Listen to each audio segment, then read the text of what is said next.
اعوذ باللہ من الشیطان الرجیم، بسم اللہ الرحمن الرحیم۔ السلام علیکم۔ سورہ بقرہ کی تفسیر کا سلسلہ جاری ہے۔ ہم نے آیت نمبر 74 تک پڑھ لیا ہے۔ آگے اللہ تعالیٰ ارشاد فرماتے ہیں، افتطمعون ان یؤمنوا لکم وقد کان فریق منہم یسمعون کلام اللہ ثم یحرفونہ من بعد ما عقلوہ وہم یعلمون۔ اے مسلمانوں، کیا تم یہ توقع رکھتے ہو کہ وہ یہودی تم پر یقین کر لیں گے، جبکہ ان میں سے ایک گروہ کے لوگ ایسے بھی تھے کہ اللہ کا کلام تورات سنتے پھر اسے سمجھنے کے بعد خود بدل دیتے، حالانکہ وہ خوب جانتے تھے کہ حقیقت کیا ہے اور وہ کیا کام کر رہے ہیں۔ اب اس میں جو اس کا شان نزول ہے وہ کچھ اس طرح سے ہے کہ جو مدینہ میں یہود تھے وہ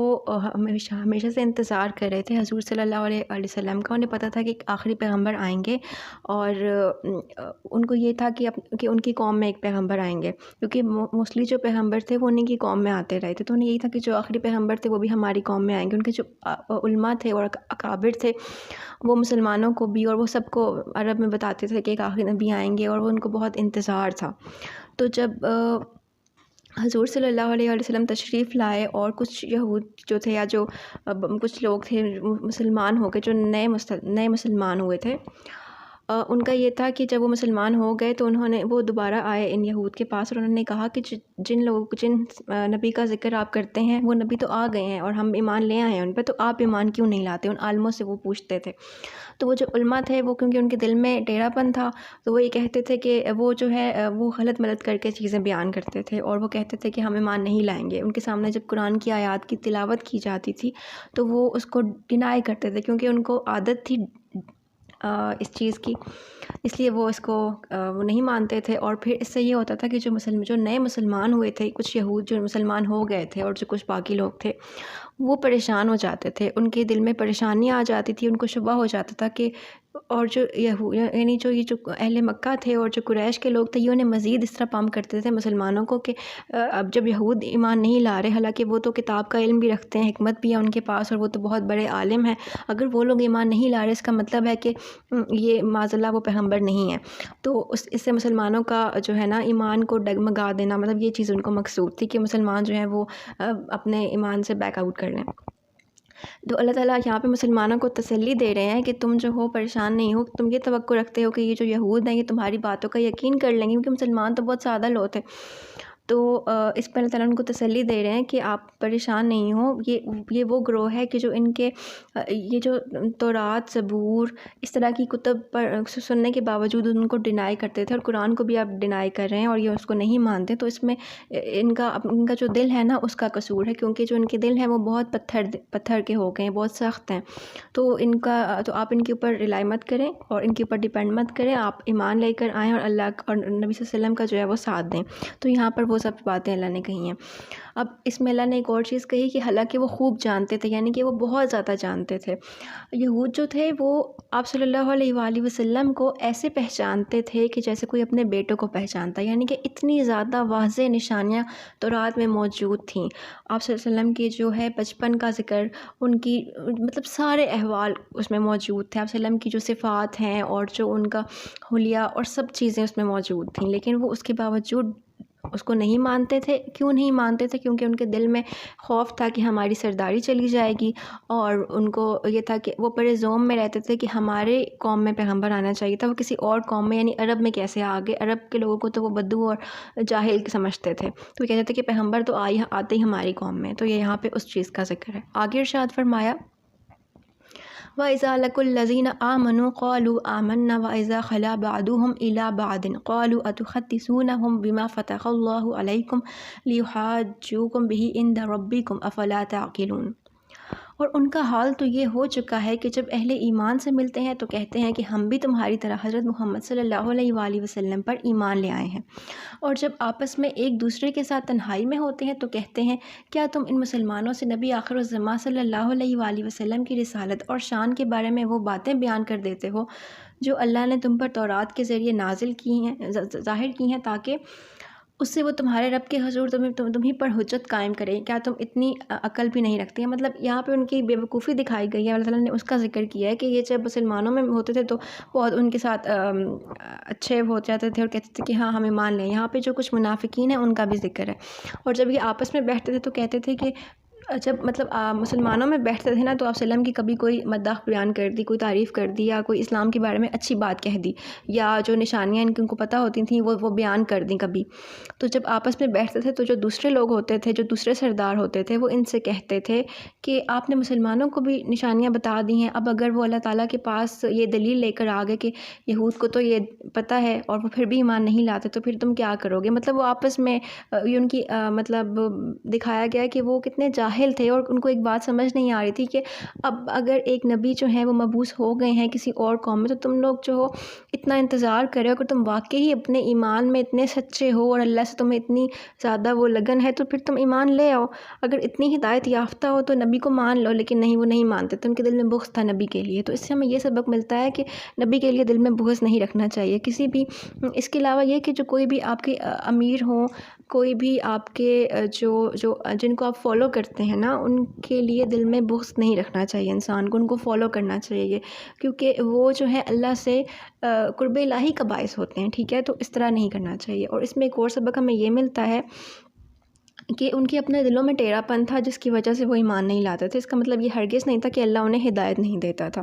اور تیسری اس میں چیز یہ ہے کہ جو علماء ہوتے ہیں ان کو یہ بات سوچنی چاہیے کہ ان کے اوپر بہت رسپانسبلٹی ہوتی ہے، ان کو چاہیے کہ وہ عوام کو بالکل صحیح احکامات بتائیں اور اپنی خواہشات اور اپنی مرضی کے مطابق چیزوں کو مکس اپ نہیں کریں، اور عوام کے درمیان میں کنفیوژنس پیدا نہ کریں، اور یہ جو فرقہ واریت ہے اس کو زیادہ فروغ نہ دیں، کیونکہ یہ بہت غلط چیزیں ہیں۔ اس سے پھر یہ ہوتا ہے کہ لوگ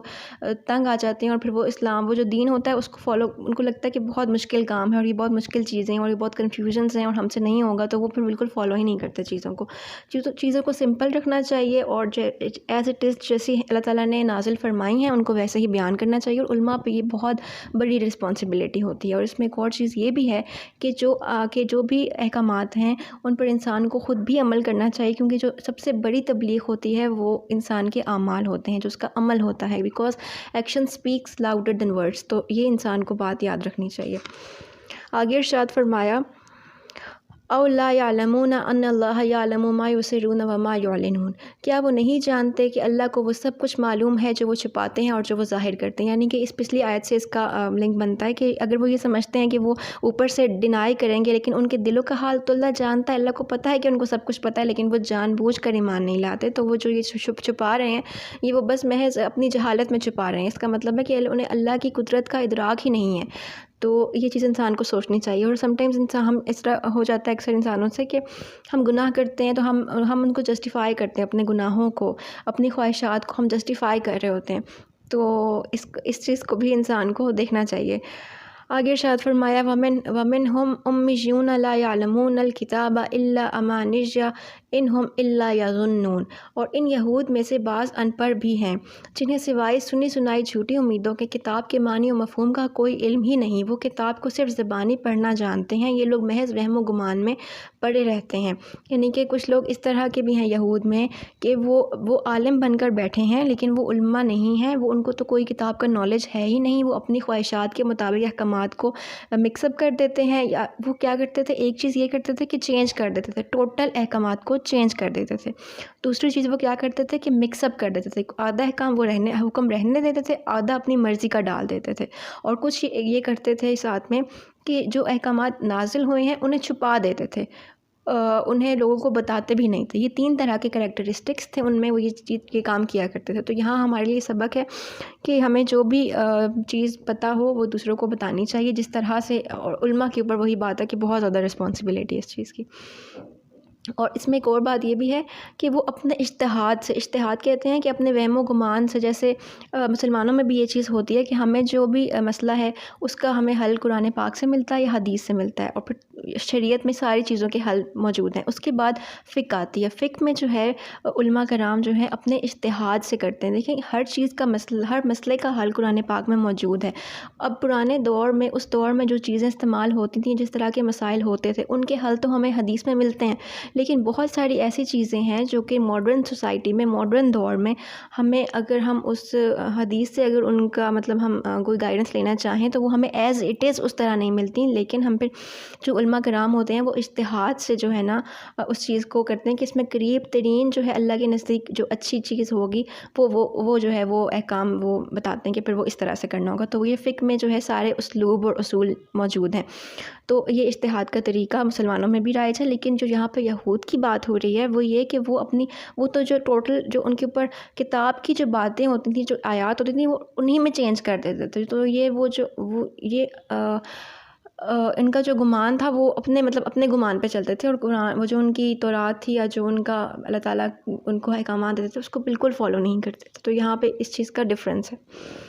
آگے ارشاد فرمایا فَوَيْلٌ لِّلَّذِينَ يَكْتُبُونَ الْكِتَابَ بِأَيْدِيهِمْ ثُمَّ يَقُولُونَ هَٰذَا مِنْ عِندِ اللَّهِ لِيَشْتَرُوا بِهِ ثَمَنًا قَلِيلًا فَوَيْلٌ لَّهُم مِّمَّا كَتَبَتْ أَيْدِيهِمْ وَوَيْلٌ لَّهُم مِّمَّا يَكْسِبُونَ۔ بس ایسے لوگوں کے لیے بڑی خرابی ہے جو اپنے ہی ہاتھوں سے کتاب لکھتے ہیں، پھر کہتے ہیں کہ یہ اللہ کی طرف سے ہے تاکہ اس کے عوض تھوڑے سے دام کما لیں۔ سو ان کے لیے اس کتاب کی وجہ سے ہلاکت ہے جو ان کے ہاتھوں نے تحریر کی، اور اس معاوضے کی وجہ سے تباہی ہے جو وہ کما رہے ہیں۔ یعنی کہ وہ اپنی مرضی سے کتاب کو لکھتے تھے، اپنی خواہشات کے مطابق احکامات لکھتے تھے، وہ لوگوں سے چندہ اور اس طرح کی مال و دولت بھی اکٹھی کرتے تھے، اور یہاں پر ان کے لیے وعید سنائی گئی ہے۔ اس میں جو ہمارے علماء کرام ہیں ان کے لیے بھی ایک سبق ہے، اور ہم سب لوگوں کے لیے اس میں ایک سبق ہے کہ ہم اکثر یوں کرتے ہیں کہ کسی سے آرگیومنٹ میں ہمیں کوئی چیز حدیث نہیں پتہ ہوتی صحیح طریقے سے، ہمیں آیت صحیح کوٹ کرنا نہیں آ رہی ہوتی، لیکن ہم پھر بھی وہاں پہ اس کو فٹ کرنے کی کوشش کرتے ہیں اپنا آرگیومنٹ میں، تاکہ ہم جو ہے جیت جائیں، ہم سے اوپر کوئی نہ جائے۔ تو ان چیزوں سے بچنا چاہیے، کیونکہ کتاب میں، قرآن پاک میں واضح طور پر لکھا ہوا ہے کہ یہ بہت تباہی کا کام ہے، اس طرح نہیں کرنا چاہیے، اور اپنی مرضی سے قرآن کی آیات کو اپنی مرضی کے مطلب میں ڈھالنا یہ بھی صحیح نہیں ہے۔ تو ہمیں جو ہے اس کے بارے میں کانشیس رہنا چاہیے۔ آگے فرمایا وَقَالُوا لَن تَمَسَّنَا النَّارُ إِلَّا أَيَّامًا مَّعْدُودَةً قُلْ أَتَّخَذْتُمْ عِندَ اللَّهِ عَهْدًا فَلَن يُخْلِفَ اللَّهُ عَهْدَهُ أَمْ تَقُولُونَ عَلَى اللَّهِ مَا لَا تَعْلَمُونَ۔ اور وہ یہود یہ بھی کہتے ہیں کہ ہمیں دوزخ کی آگ ہرگز نہیں چھوئے گی سوائے گنتی کے چند دنوں کے۔ ذرا آپ ان سے پوچھیں کیا تم اللہ سے کوئی ایسا وعدہ لے چکے ہو؟ پھر تو وہ اپنے وعدے کے خلاف ہرگز نہ کرے گا، یا تم اللہ پر یوں ہی وہ بہتان باندھتے ہو جو تم خود بھی نہیں جانتے۔ اب جو یہ یہود تھے یہ سمجھتے تھے ہم بہت ہی لاڈلی قوم ہے، اللہ جو ہے وہ ہم نے اللہ نے ہم پر بہت زیادہ نعمتیں نازل کی تھیں جس کی وجہ سے ہم جنت میں جائیں گے، اور ہمیں تو دوزخ کی آگ چھوئے گی بھی نہیں، اور ہمارے جو اعمال ہیں وہ بخشے جائیں گے، اور ہم اپنے گمان میں رہتے تھے، اپنے زوم میں رہتے تھے، اپنی مرضی سے یہ باتیں نکالتے تھے۔ اور ان کے جتنے بھی خاص اور عام لوگ تھے،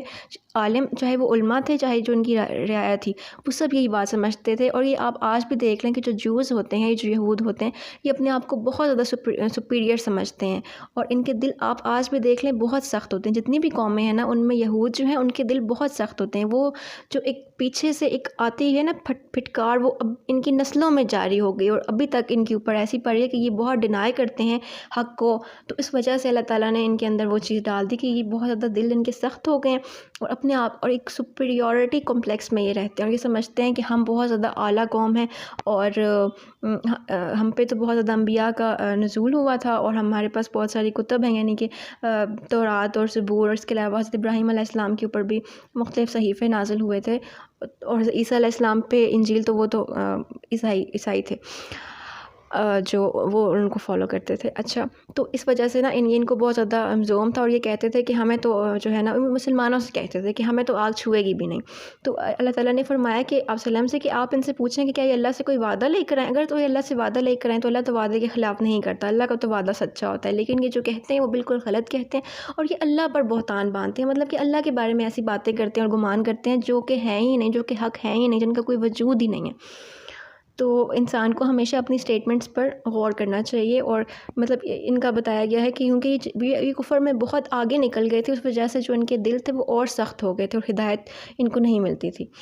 آگے ارشاد فرمایا بلا من کسب سیئۃ وأحاطت بہ خطیئتہ فأولئک اصحاب النار ھم فیہا خالدون۔ اب اللہ نے ان کے آگے سے جو ہے ان کے بارے میں بتایا کہ ان کے ساتھ کیا سلوک ہوگا۔ ہاں واقعی جس نے برائی اختیار کی اور اس کے گناہوں نے اس کو ہر طرف سے گھیر لیا تو وہی لوگ دوزخی ہیں، وہ اس میں ہمیشہ رہنے والے ہیں۔ اب اللہ نے بتایا کہ جس بندے نے برائی اختیار کی، یعنی کہ کوئی بھی برا کام کیا، برائی کرنا اور برائی کو اختیار کرنا بہت فرق ہے۔ برائی کو کر کے اس کے بعد اس سے توبہ کر لینا، اس سے کیا ہوتا ہے اللہ تعالیٰ اس گناہ کو بھی مٹا دیتے ہیں اور اپنی شان کریمی کے جو ہے برابر اس انسان پہ اپنی رحمتیں بھی نازل کرتے ہیں۔ لیکن جو انسان اس برائی کو پراپر اختیار کر لیتا ہے، اس چیز پر چل نکلتا ہے، جیسے فار ایگزامپل جھوٹ ہے یا غیبت ہے یا کوئی بھی اخلاقی برائی ہے یا کوئی بھی چیز ہے، ایک انسان کو اس کی لت لگ جاتی ہے اور وہ کرتا چلا جاتا ہے، اس چیز کو بار بار کرتا ہے، جتنی بار کرتا ہے اتنی بار دل کے اوپر اس قفل لگ جاتے ہیں، تالے لگ جاتے ہیں، پھر ہدایت نہیں ملتی انسان کو، تو اندھیروں میں چلا جاتا ہے، پھر اس کو مینٹل النیسز بھی ہوتی ہیں، پھر بہت ساری پرابلمز آ جاتی ہیں اس کو۔ وہ اس لیے ہوتا ہے کیونکہ اس نے وہ برائی جو ہے وہ اختیار کر لی ہوتی ہے، اس لیے ہدایت کے دروازے اس کے لیے بند ہونا شروع ہو جاتے ہیں۔ مطلب پراپرلی بند نہیں ہوتے کیونکہ قیامت آنے سے پہلے، مطلب مرنے سے پہلے تک توبہ کے دروازے تو کھلے ہیں، لیکن اس کو اندھیرا اتنا زیادہ ہو جاتا ہے کہ اس کو روشنی نظر نہیں آتی، اس کو قرآن کی آیتیں سمجھ نہیں آتی، اس کو کوئی بھی اچھی بات ہو اس کے دل پہ نہیں لگتی، وہ جو دل پہ نہیں لگتی بات، وہ جو دل پہ مہر لگ جاتی ہے، وہ گناہوں کی وجہ سے لگ جاتی ہے۔ جو بہت زیادہ گناہوں کی زیادتی ہوتی ہے نا، اس کی وجہ سے انسان کا دل بہت سخت ہو جاتا ہے۔ دوسری وجہ یہ ہوتی ہے کہ جو انسان بہت زیادہ دنیا کی باتیں کرتا ہے، دنیا میں بہت زیادہ دل لگاتا ہے اور دنیا کی چیزوں کو یوز کرنے، یعنی کہ مٹیریلسٹک اپروچ بہت زیادہ ہوتی ہے اس کی، پیسہ دولت چیزوں کو جمع کرنا، ہوس بہت زیادہ ہوتی ہے، اس انسان کا دل بھی بہت سخت ہو جاتا ہے اور پھر اس کو بھی ہدایت نہیں ملتی۔ مطلب ہدایت اس طرح نہیں ملتی کیونکہ اس نے خود اپنے لیے ہدایت کے راستے بند کر لیے ہوتے ہیں۔ جو برائی کو اختیار کرنے سے انسان کو ڈرنا چاہیے اور اپنا محاسبہ کرنا چاہیے کہ کہیں اس نے کوئی برائی ایسی تو نہیں ہے کہ جو ہمارے اخلاق میں، ہمارے لائف سٹائل میں پراپرلی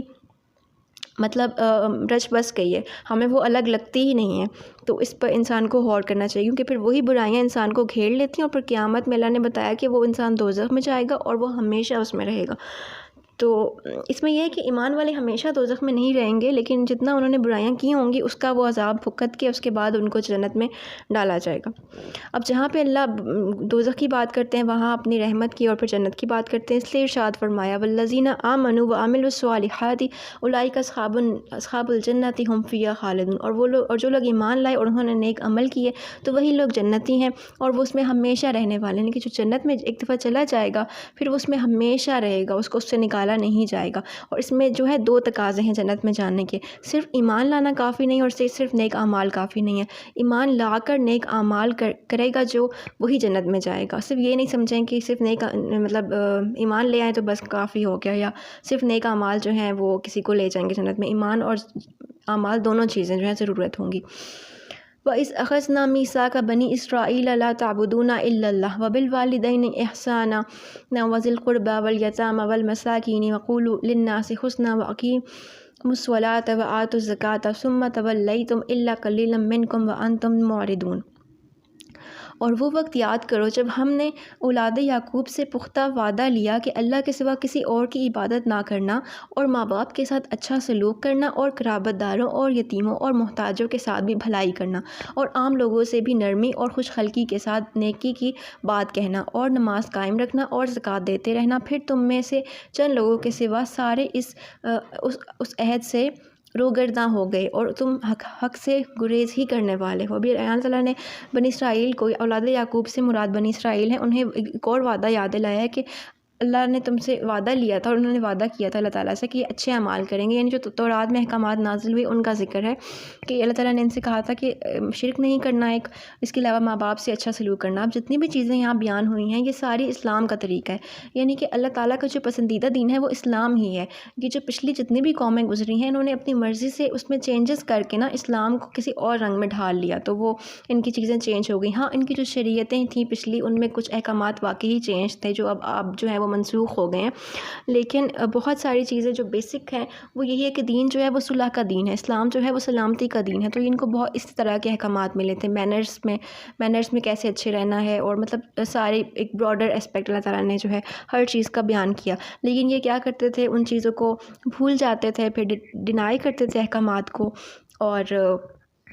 عمل میں کوتاہی کرتے تھے۔ اب جو احکامات ہیں یہ وہی ہیں جو اسلام میں بھی ہیں، یعنی کہ شرک سے اللہ نے منع کیا، پھر ماں باپ کے ساتھ اچھا سلوک کرنا۔ دیکھیں شرک کے فوراً بعد اللہ تعالیٰ نے والدین سے اچھے سلوک کا حکم دیا۔ اس کا مطلب ہے کہ اس کی امپورٹنس اتنی ہے کہ اس کو اللہ نے شرک کے بعد رکھا، اور اس کے بعد کہا کہ پھر جو قرابت دار ہیں، یعنی کہ جو رشتہ دار ہیں، یتیم ہیں، محتاج ہیں، ان سے بھی اچھی بات کہنا یا ان سے بھلائی کرنا، اور پھر یہ کہ لوگوں کے ساتھ اچھے طریقے سے گفتگو کرنا۔ جو ہماری گفتگو ہوتی ہے یا جو ہمارے بات کرنا ہوتا ہے وہ بہت زیادہ میٹر کرتا ہے، ہمارے جو اخلاقیات ہوتے ہیں۔ ایک ہوتا ہے کہ کوئی انسان مطلب ایک ہوتا ہے کہ ایک تو انسان کی عادت ہوتی ہے، کچھ لوگ بہت زیادہ بات کرتے ہیں، کچھ کم بات کرتے ہیں، وہ ایک اور چیز ہے۔ لیکن ایک یہ ہوتا ہے کہ جس سے بھی آپ بات کریں نرمی کے ساتھ اور اچھے اخلاق کے ساتھ، کہ اس انسان کو یاد رہے کہ اس کو مطلب اچھے اخلاق سے کسی ساتھ بات کی گئی ہو نا، تو اس کو یاد رہتا ہے دوسرے بندے کا اخلاق۔ اور اس کے علاوہ یہ کہ نیکی کی بات کہنا، اور یعنی کہ جب بھی بات کہو تو اچھی اور خیر کی بات کہو۔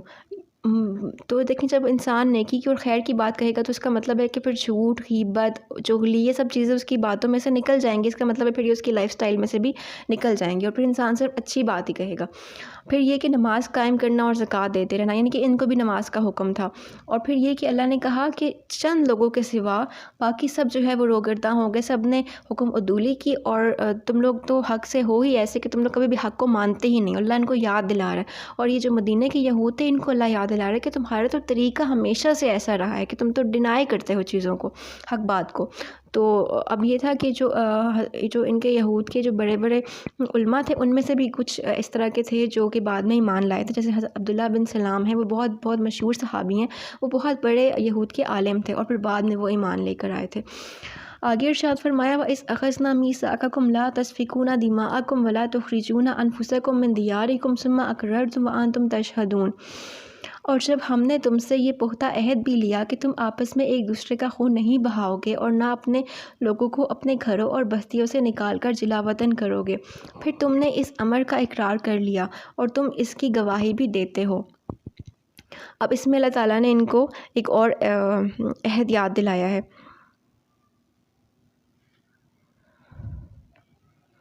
اب اس میں عہد جو یاد دلایا ہے وہ یہ تھا کہ ان کو اللہ تعالیٰ نے کہا تھا کہ تم جو ہو کسی کا آپس میں جو ان کے قبائل تھے نا، ان میں مطلب آپس میں ایک دوسرے کا خون نہیں بہاؤ گے، اور جو اپنے ہی لوگ ہوں گے ان کو جلا وطن نہیں کرو گے، اور اس کے علاوہ ان کو گھر سے نکالو گے نہیں۔ اور یہ لوگ مان گئے تھے کیونکہ ان کے آپس میں بہت زیادہ جھگڑے وغیرہ ہوتے تھے، لیکن بعد میں انہوں نے کیا کیا تھا، روگردانی کی تھی اگین، تو اس کا ذکر ہے۔ ثم انتم هؤلاء تقتلون انفسکم وتخرجون فریقا منکم من دیارکم تظاہرون علیہم بالاسم والعدوان وان یأتوکم اسارى تفادوہم وهو محرم علیکم اخراجہم افتؤمنون ببعض الکتاب وتکفرون ببعض فما جزاء من يفعل ذلك منكم إلا خزي في الحياة الدنيا ويوم القيامة يردون إلى أشد العذاب وما الله بغافل عما تعملون۔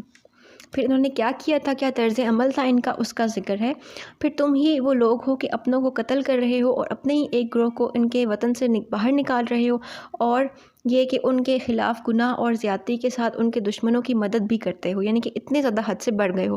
اور اگر وہ قیدی ہو کر تمہارے پاس آ جائیں تو ان کا فدیہ دے کر چھڑا لیتے ہو تاکہ وہ تمہارے احسان مند رہیں، حالانکہ ان کا وطن سے نکالا جانا بھی تم پر حرام کر دیا گیا تھا۔ کیا تم کتاب کے بعض حصوں پر ایمان رکھتے ہو اور بعض کا انکار کرتے ہو؟ یعنی اللہ تعالیٰ کہہ رہے ہیں کہ بعض چیزوں کو تم مانتے ہو اور بعض کو نہیں مانتے۔ اب اس میں دیکھیں ایک چیز یہ ہے کہ ایک اللہ تعالیٰ ان کو وعدہ یاد دلا رہے ہیں۔ اب اس میں انسان کو یہ سوچنا چاہیے کہ ہم نے بھی تو اللہ سے وعدہ کیا، جب ہم نے پہلا کلمہ پڑھا لا الہ الا اللہ محمد رسول اللہ، ہم نے اس پر کتنا عمل کیا، ہمیں یہ سوچنا چاہیے۔ اور اس کے علاوہ یہ کہ اکثر اوقات زندگی میں ہم اکثر مصیبت میں مشکل میں پھنس جاتے ہیں اور اس سے نکلنے کی دعائیں مانگتے ہیں اللہ تعالیٰ سے، اور کہتے ہیں کہ اب سب کچھ ٹھیک ہو جائے تو ہم یہ کر دیں گے اور وہ کر دیں گے، اللہ تعالیٰ سے بڑے بڑے وعدے کرتے ہیں۔ لیکن پھر جب ہم اس مصیبت سے نکل جاتے ہیں تو کیا ہم ان وعدوں کو پورا کرتے ہیں؟ تو یہاں پر ایک وہ ریمائنڈر بھی اللہ تعالیٰ نے ہمیں دیا ہے، تو اس میں بھی ہمیں یہ بات سوچنی چاہیے۔ اور اس کے بعد اللہ تعالیٰ نے ان سے کہا، ویسے خطاب جو ہے بظاہر طور پر یہود سے ہے کہ تم کتاب کے بعض حصوں پر ایمان رکھتے ہو اور بعض کا انکار کرتے ہو، لیکن اگر ہم مسلمانوں کو دیکھیں، ہم اپنے آپ کو دیکھیں، ہم میں خود یہ چیز اتنی زیادہ ہو گئی ہے کہ ہم اپنی مرضی کے جو احکامات ہوتے ہیں، جو ہمیں لگ رہا ہوتا ہے کہ ہاں یہ تو ہم پورے کر لیں گے، ان پر ہم ایمان لے آتے ہیں قرآن پہ، اور جو چیزیں ہمیں بہت مشکل لگ رہی ہوتی ہیں ان پہ ہم نہیں لا سکتے ایمان، تو پھر ہم ان کو چھوڑ دیتے ہیں، تو یہ تو ایمان لانا ہوا ہی نہیں، یہ تو یہ ہوا کہ ہمارا تو ایمان ابھی کامل ہی نہیں ہے، ہمارا تو ایمان مکمل ہی نہیں ہے، اور یہ زندگی تو گزر رہی ہے، تو اگر ہم ایمان کامل ہی نہیں ہے تو ہم اللہ کو جان کیسے دیں گے؟ اور جان دے کر پھر ہم اس کے دربار میں کھڑے کون سے منہ سے ہوں گے؟ یعنی کہ جب قیامت کا دن آئے گا، قیامت تو چلو بہت ابھی وہ تو چلو بہت دور ہے پتہ نہیں جب بھی آئے گا، لیکن جب انسان کی جان نکلے گی اور اس کو اللہ کے دربار میں کھڑا کیا جاتا ہے روح کو، تو وہ ہم کون سے منہ سے کھڑے ہوں گے؟ مطلب ہم کیسے کھڑے ہوں گے اللہ کے سامنے کہ ہمارا تو ایمان ہی کامل نہیں ہے، ہم نے تو اللہ کے احکامات کو پوری طرح سے لیا ہی نہیں۔ اللہ نے تو کہا کہ نیک لوگ تو وہ ہیں جو کہتے ہیں سمعنا و اطعنا، ہم نے سنا اور ہم نے اطاعت کی،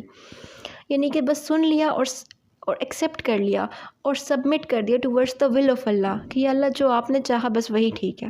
لیکن ہم اتنے کمزور ہیں، افسوس کے ساتھ یہ کہنا پڑ رہا ہے، ہمارا ایمان بہت ہی ڈگمگایا ہوا ہے، تھوڑی سی پرابلم آتی ہے، تھوڑی سی مصیبت آتی ہے، ہم اس میں اتنے پریشان ہو جاتے ہیں، اور ہمارا ایمان بالکل اس کی جو اصلی حالت ہے نا وہ سامنے آ جاتی ہے، اور ہم اللہ سے گلے کرتے ہیں اور پتہ نہیں کیا کیا کرتے ہیں، اور کتاب پر ایمان نہیں رکھتے، اللہ پر پراپر توکل نہیں رکھتے۔ تو ہم ایک مسلمان کو ہر وقت کوشش کرنی چاہیے کہ اپنے اوپر کام کرتا رہے اور اپنی ان چیزوں کے اوپر، تاکہ وہ بہتر ہو سکے۔ اگر ہم سوچیں کہ نہیں اور ان چیزوں پر دھیان نہیں دیں گے تو ہم بہتر ہو بھی نہیں سکیں گے، اس لیے ان چیزوں کو ڈسکس کرنا بہت ضروری تھا۔ پھر اللہ تعالیٰ نے بتایا کہ آگے جو اس کا ترجمہ ہے وہ جاری ہے، آگے اللہ تعالیٰ نے ارشاد فرمایا، بس تم میں سے ایک جو شخص ایسا کرے اس کی کیا سزا ہو سکتی ہے سوائے اس کے کہ دنیا کی زندگی میں ذلت اور رسوائی ہو، اور قیامت کے دن بھی ایسے لوگ سخت ترین عذاب کی طرف لوٹائے جائیں گے، اور اللہ تمہارے کاموں سے بے خبر نہیں۔ یعنی اللہ تعالیٰ نے یہاں پر ان کی وعید بھی انہیں سنا دی۔